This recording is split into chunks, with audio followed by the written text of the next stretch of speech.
আজকে বানাবো আমি দই পটল। তার জন্য আমি 500 গ্রাম পটল নিয়েছি। পটলটা এইভাবে এখন আগে কেটে নিই। পটলগুলো আমার ছোলা হয়ে গেছে এইভাবে।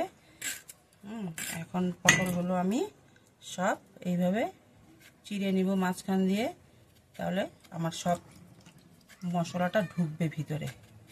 ওগুলো সব কাটা হয়ে গেছে, এখন সব কাটা হয়ে গেছে।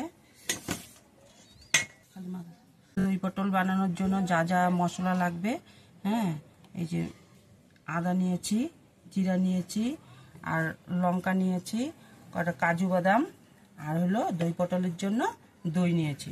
সব পেস্ট করব। কাজু বাদাম আর দইটা একসাথে পেস্ট করে নেব। সরষা তেল দিয়েছি, পটলগুলো এখন ভেজে নিব। সাদা তেল দিয়েও ভাজা যায়, আমি সরষা তেল দিয়েই ভাজবো। পটলগুলো এখন দিয়ে দিব। অল্প হলুদ দিয়ে দিলাম, অল্প লবণ দিয়ে দিলাম। ভালো করে এখন পটলগুলো ভাজতে হবে। ভাজা হয়ে গেছে, এখন এই যে তুলে নিচ্ছি।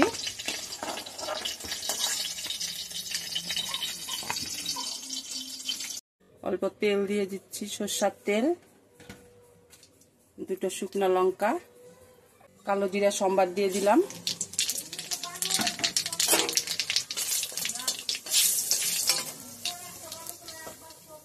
আদা জিরা লঙ্কা পেস্টটা ঢেলে দিলাম।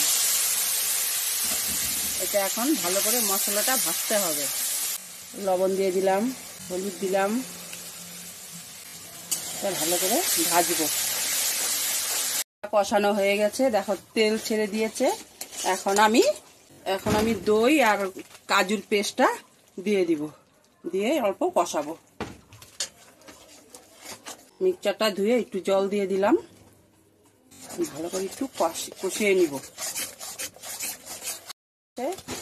এখন আমি পটলগুলো দিয়ে দিব।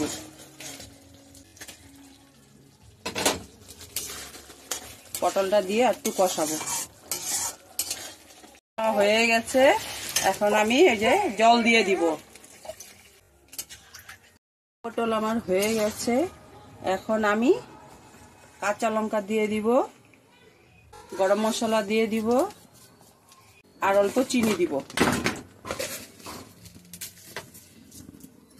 দই পটলের মধ্যে একটু চিনি দিলে খুব ভালো হয়, টেস্টটা অন্যরকম হয়। নিরামিষের দিন এই দই পটল করলে সবাই বাড়িতে বানিয়ে খাবে, কেমন হয়েছে কমেন্ট করে বলবে। আর প্লিজ সবাই লাইক আর সাবস্ক্রাইব করে পাশে থেকো। থ্যাংক ইউ বন্ধুরা।